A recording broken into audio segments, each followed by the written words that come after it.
One of the things you've said and repeatedly said, Michael, is that we will never know more about Jeffrey Epstein than what we already know.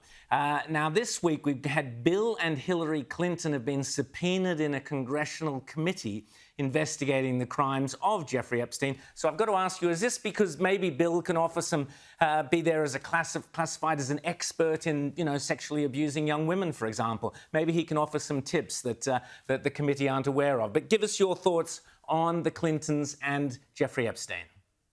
Well, he certainly could offer tips, but if the entire world is waiting for Bill Clinton to tell the truth and to be forthright, I would say don't hold your breath. You're going to run out of oxygen pretty quickly. No, I think that we are not going to hear much more. This Epstein issue is one that clearly is frustrating the president because it's an issue that long predates him before he ever seriously got into politics, and it just keeps coming up. It involves many of the most famous and wealthy and powerful people in the world.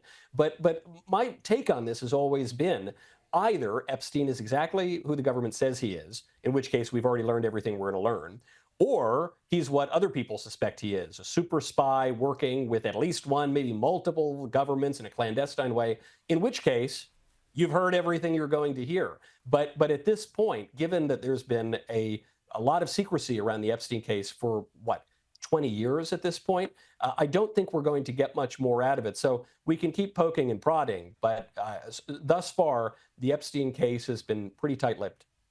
Okay, fantastic. And Michael, just finally before you go, I call this segment the American Renaissance because for me, Donald Trump winning has completely launched a whole new America. Now, we could spend an hour or two chatting about that.